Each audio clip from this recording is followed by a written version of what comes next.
Magandang araw po sa inyong lahat. Heto na ang latest weather update ngayong Sabado, August 16, 2025. May bago tayong development sa dalawang low pressure area na binabantayan ngayon sa loob ng Philippine Area of Responsibility. Tumaas na ang chance ng mga ito na maging bagyo, kaya tara at alamin natin ang iba pang impormasyon dito. At bago ang lahat, huwag po nating kalimutang mag-subscribe dito sa channel para sa pinakabagong ulat panahon. Batay sa huling ulat mula sa PAGASA, patuloy ang epekto ng trough ng isang low-pressure area sa northern at central Luzon. Kasabay nito, aktibo pa rin ang southwest monsoon na nagdadala ng ulan sa southern Luzon at Visayas. Sa mga probinsya ng Ilocos Region, Cordillera Administrative Region, Central Luzon, Batanes, at Babuyan Islands, asahan ang maulap na kalangitan na may mga pag-ulan at thunderstorms. Mataas ang posibilidad ng flash floods at landslides, lalo na sa mababang lugar at bulubundukin dahil sa katamtaman hanggang malakas na buhos ng ulan. Sa Metro Manila, Visayas, Calabarzon, Mimaropa at Bicol Region, magiging maulap din ang kalangitan na may mga pag-ulan at thunderstorms dala ng southwest monsoon. Mag-ingat sa posibleng pagbaha at landslides, lalo na kung tuloy-tuloy at malakas ang ulan.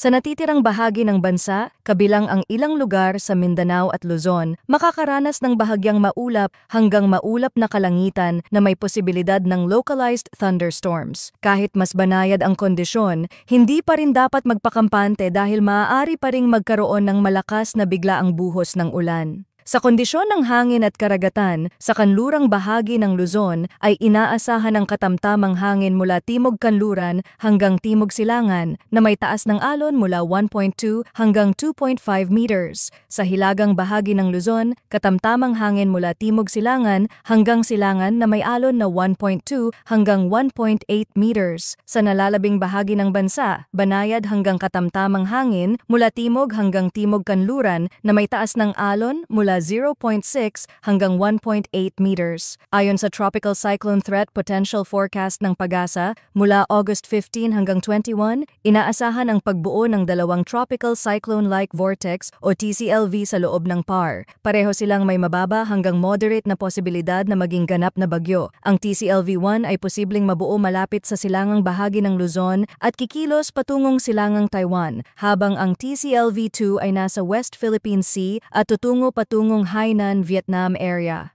Sa August 22 hanggang 28, posible namang mabuo ang panibagong set ng low-pressure areas, pero mababa ang chance ng mga ito na maging tropical cyclone. Ang TCLV-3 ay posibleng mabuo sa silangang hangganan ng PAR at kikilos patungong silangang Northern Luzon, habang ang TCLV-4 ay inaasahang bubuo sa hilagang kanlurang bahagi ng PAR at magtutungo sa Hainan, Vietnam area. At sabi naman sa GFS at European Weather Models, malinaw ang track ng mga ito at may ilan na maaaring maging ganap na bagyo sa mga susunod na araw. Kahit hindi direktang tatama sa Pilipinas, siguradong lalakas pa ang southwest monsoon na magdudulot ng malalakas na ulan sa ilang bahagi ng bansa. Bukod pa dyan, posible pang magkaroon ng dalawang panibagong low pressure sa susunod na linggo. Kaya huwag tayong maging kampante, maghanda lagi, mag-monitor sa mga susunod na ulat at iwasan ang mga lugar na madaling bumaha, manatiling alerto para sa kaligtasan ng pamilya at komunidad.